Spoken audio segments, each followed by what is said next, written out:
Request करिएगा please, request करिएगा अपना। आप रिक्वेस्ट मैंने ओपन है।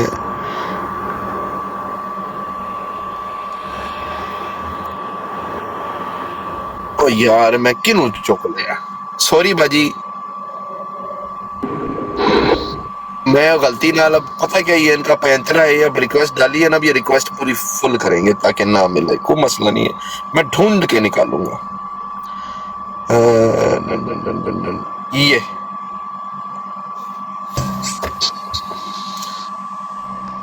हाँ जी, अस्सलाम वालेकुम।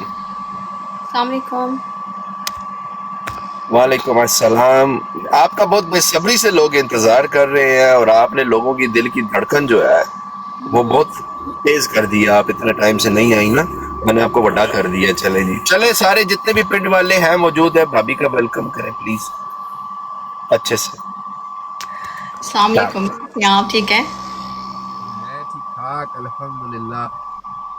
कभी किस्मत में सोचा था, मैंने तो सोचा था कि एक ना एक दिन हम दोबारा से इसी प्लेटफॉर्म में मिलेंगे, क्योंकि मुझे पता था अगला का डगा किस किस्म का बंदा है। जी जी, आपकी आवाज मुझे क्यों कम आ रही है? आपको मेरी आवाज कम आ रही है? आपकी आवाज कम आ रही है। एक सेकंड जी, अभी आ जाइए। अभी ठीक है? अभी ठीक है, अभी ठीक है। कैसे हैं आप? ठीक है अल्हम्दुलिल्लाह मैं ठीक हूँ। अच्छा, आपने तो सबसे पहले ये करना है कि नीचे कमेंट सेक्शन में एक ही शर्त पे आपने नजर डालनी है कि अगर आप में थोड़ी सा सब्र और तहम्मुल हो, उसके अलावा आप ना देखें, आप यहाँ पे मेरा मूछो दाढ़ी वाला मुंह देखें और अपनी बात कीजिएगा। आप बिल्कुल नीचे आप बिल्कुल नजर ना डालिएगा, मेरा सजेशन ये है आपको। मैं इन लोगों से नहीं डरती, आप फिक्र नहीं करें। जिस सिचुएशन मैं गुजर के आई हूँ और जो मैंने फेस किया है, ये मेरे लिए कुछ भी नहीं है अभी। They are nothing for me. इनको लिखने थे जो इन्होंने लिखना है, लेकिन मैंने जो बोलना है वो मैं बोल के जाऊंगी। ठीक है? जबरदस्त हो गया। अच्छा नहीं लगता ना कि आपको मैं कहूं कि आप अपनी बात बताएं। मेरा काम है मैं आपसे सवाल पूछूंगा, साथ साथ में आपने बस अपनी जो बातें करनी है, टेंशन नहीं लेनी है किसी भी किस्म की कि ऐसा हो जाएगा, ये पिंड ये कर देगा, वो कर देगा, कुछ भी नहीं होना। अभी बड़ी आपकी भी डांस की वीडियोस लगनी है, मेरी भी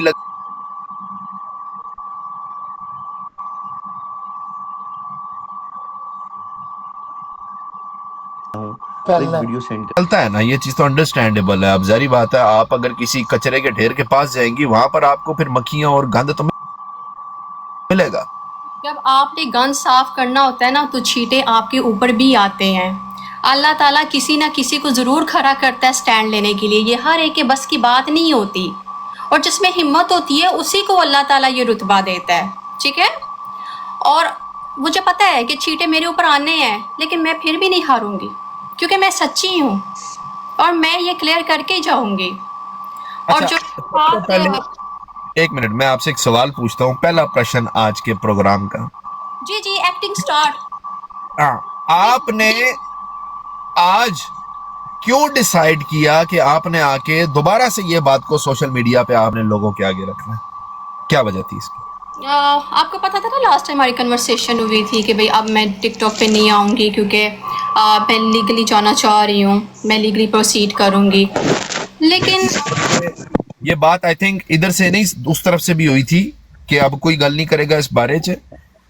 मेरी भी टीम का कोई बंदा गल नहीं करेगा, मैं भी नहीं करांगा, लेकिन यस आई नो, आप आगे कैरी ऑन करें। हाँ, तो मेरी फ्रेंड ने मुझे इसका कोई इंटरव्यू हुआ है, तो मेरी फ्रेंड ने मुझे वो इंटरव्यू सेंड किया। उसने बोला कि ये क्या है, मतलब अभी तक ये मतलब स्टॉप क्यों नहीं हो रहा। तो मैं देख के मैं हैरान हो गई कि ये इस तरह मतलब फिर से मेरी इज्जत को उछाल रहा है, फिर से मेरे ये चीज़ें। एक सेकंड प्लीज रुकिएगा, प्लीज एक सेकंड रुकिएगा रबिया। रोकी। अस्सलाम वालेकुम मलिक साहब, कैसे हो? अल्हम्दुलिल्लाह मैं ठीक। हाँ रोकी। अच्छा, मैं ये कहने आया हूँ, मैं अभी देख रहा हूँ लाइव बैठ के, कमेंट्स भी मॉनिटर कर रहा हूँ, ठीक है? अपने फेस के साथ आके कह रहा हूँ हम आपके साथ खड़े हैं रबिया, ठीक है? बिल्कुल आपने बेफिक्र होके एक एक बात बतानी है प्लेटफॉर्म पे, स्क्रीन रिकॉर्डिंग्स ऑन है, ठीक है। उसके बाद हम जाने, ये मिस्टर पतलू जाने, लास्ट टाइम हम इस वजह से सिर्फ और सिर्फ पीछे हटे थे क्योंकि इस 2 नंबर रक्षा, 2 टके के रक्षा ड्राइवर ने लास्ट टाइम बोला था कि ये कोर्ट केस है, ठीक है। तो अब हम भी बात नहीं करेंगे, आप भी बात ना करें, हम पीछे हट गए थे सिर्फ और सिर्फ क्योंकि हमने आपको बैन किया आपकी इज्जत के लिए। और इस बार हम ऐसे एंटर होंगे ना कि ये पतलू तो क्या इसका पूरे का पूरा पिंड याद करेगा, ये मेरा वादा है भाई का, मलकू का भी। इस बार हम इसके खड़पच्चे उड़ाने के लिए एंटर हो रहे हैं लिटरली। पूरी टीम हमारी भी फुल जोर लगाया कि देख लेते हैं पिंड में कितना जोर है, पिंड वालों को भी देख लेते हैं, पिंड वाले भी। ये पिंड वाले है कौन है? ठीक है, चलो अब आप लोग एंजॉय करो। मैं सिर्फ अपनी बहन को ये कहने के लिए आया था कि बिल्कुल घबराना नहीं है, हम बिल्कुल आपके साथ खड़े हैं, ठीक है ना, जिस तरह सगे भाई खड़े होते हैं। ठीक हो गया Rabia? Thank you very much. Okay मेरी बहन, आप एंजॉय करो। अल्लाह हाफिज। ओके, अल्लाह हाफिज। अल्लाह हाफिज। जी रबिया, सॉरी, आप कंटिन्यू करना। तो जब मैंने इंटरव्यू देखा है तो कुछ बातें मुझे बहुत नामुनासिब सी लगी हैं, जिनकी मैंने पहले भी क्लैरिफिकेशन दी थी और अब मैं फिर यहाँ पे आई हूँ। मेरा केस तो कोर्ट में लगा हुआ है। पहले मैं आपको अपने कोर्ट की अपडेट दे देती हूँ, अपने केस की अपडेट देती हूँ कि जो मेरा केस है वो अभी लीगली चल रहा है।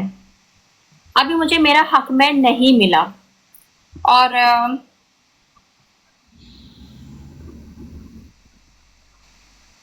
मेरे पास प्रूफ है, मैं आपको प्रूफ के साथ दिखाऊंगी, ऐसे कोई भी बात नहीं करूंगी, ठीक है। ये देखें, ये मेरा कोर्ट ऑनलाइन, यानी कि मैं अपना स्टेटस केस का चेक करती रहती हूँ ऑनलाइन कि मेरे केस का क्या स्टेटस है। ये देखें, ये मेरा नाम है, ये उसका नाम है और मेरा केस कहाँ पे है, देखें स्टेज, देखें एविडेंस की स्टेज है और मेरी नेक्स्ट जो डेट है वो 18 की है और मेरा ये लीगली केस हक महर का कोर्ट में चल रहा है, क्योंकि इसने अपने इंटरव्यू में बोला था कि कोर्ट वालों ने उसको थ्रेड किया है, कोर्ट वालों ने उसको क्योंकि उसने 2 निकाहनामे बनाए हुए हैं, कुछ ऐसे इसने बात की थी ना कि इसने फ्रॉड किया है, कि इसने फ्रॉड किया है। फ्रॉड मैंने किया है या फ्रॉड तुमने किया है? तुम छोटे बच्चे थे जिसको हम अगवा करके सियालकोट से लाहौर ले आए मेरे भाई, और तुम पे आंखें पट्टी लगा के तो तुमसे सिग्नेचर करवा ली हमने कि सिग्नेचर कर दो कि तुम ही हो इस दुनिया में इस लड़की से शादी करने के लिए, और किसी से शादी नहीं हो सकती। और मुझे आप लोग ये बताएं कि रजिस्टर कितने निकाहनामे होते हैं? अगर एक लड़का लड़की की शादी होती है तो कितने निकाहनामे रजिस्टर किए जाते हैं? 1 2 3, कितने? एक ही होता है ना, एक ही निकाहनामा रजिस्टर होता है ना। और वो निकाहनामा एक ही रजिस्टर है मेरे लाहौर सिटी में, क्योंकि सियालकोट में इसका रजिस्टर नहीं हो रहा था। लड़की की यूनियन कौंसिल में निकाहनामा रजिस्टर होता है, इसलिए ये खुद अपना निकाहनामा लेके लाहौर आया था और इसने खुद मौलवी को दिया था और उसने रजिस्टर किया था। और अदालत किन चीजों को मानती है? वो किसको देखेगी, रजिस्टर निकाहनामे को या दूसरे फेक निकाहनामे को? बताएं आप। कोर्ट ने मुझे क्यों डिक्लाइन करना है या मुझे क्यों सजा देनी है या मेरा केस क्यों विन नहीं होना, आप मुझे बताएं।